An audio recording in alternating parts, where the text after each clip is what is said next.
पक्षकारों ने समझौते से इनकार कर दिया है।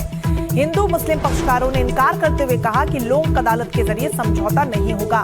दोनों पक्षों का कहना है कि इन मामलों का निपटारा अदालत में कानूनी आधार पर ही होना चाहिए। उनका कहना है कि यह मुद्दा एक जगह का नहीं है बल्कि पूरे समुदाय का है।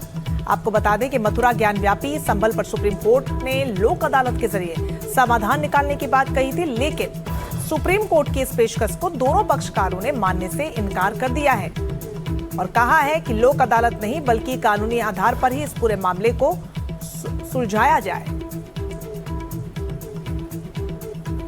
आशीष भार्गव हमारे साथ जुड़ गए पूरी खबर पर ज्यादा जानकारी के साथ। आशीष, लंबे समय से ये मामला चला आ रहा था और सुप्रीम कोर्ट को लगा कि लोक अदालत के जरिए इसका हल निकाला जा सकता है, लेकिन ये तो कानूनी एंगल की तरफ ही बढ़ता हुआ नजर आ रहा है क्योंकि दोनों पक्षकार इनकार कर चुके हैं।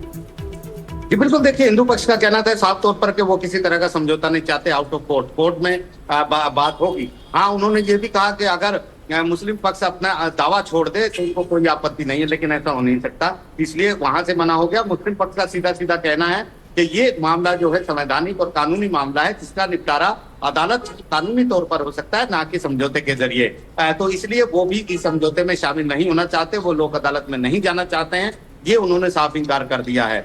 जो कृष्ण जन्मभूमि विवाद में जो कमेटी है उनका ये भी कहना है कि वो सिर्फ एक कमेटी है, वो कोई समुदाय को रिप्रेजेंट नहीं करते, मुस्लिम समुदाय को, इसलिए वो मुस्लिम समुदाय की ओर से पूरी तरह ये नहीं कह सकते कि वो बैठकर मध्यस्थता के जरिए समझौते के जरिए इस मामले का हल निकालेंगे। तो ये एक बड़ा मामला है जिस पर सबकी नजर है। और ऐसे में आशीष, लेकिन समझने वाली बात यह है कि विचाराधीन ये मामले हैं, कानूनी कार्रवाई भी लगातार इस पूरे मामले में जानी है, यानी कि कानून का तो इस्तेमाल किया ही जाता रहा है, लेकिन लोक अदालत की अगर पेशकश सुप्रीम कोर्ट कर रही है तो क्या आपसी बातचीत इस पूरे मामले को सुलझाने को लेकर क्या सक्षमता दिखती है? क्या ऐसा हो भी पाएगा?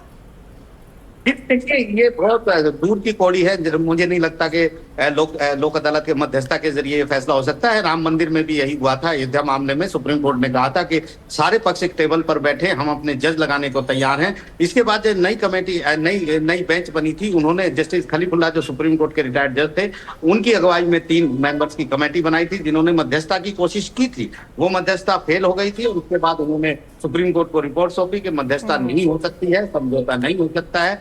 कानूनन सुप्रीम कोर्ट सुनवाई करके लीगल आदेश जारी करके ही इस मामले का बिल्कुल, और ये पहली दफा नहीं आशीष, इससे पहले भी मथुरा विवाद को लेकर भी सुप्रीम कोर्ट ने लोक अदालत के जरिए से सुलझाने की कोशिश की थी। हालांकि मुस्लिम पक्षकार वहां पर मौजूद नहीं रहे तो इस वजह से बात नहीं बन पाई। तो इस तरीके की पेशकश की गई है, हालांकि अब दोनों पक्षकार इससे इनकार कर चुके हैं। बहुत शुक्रिया आशीष आपका तमाम जानकारी के लिए।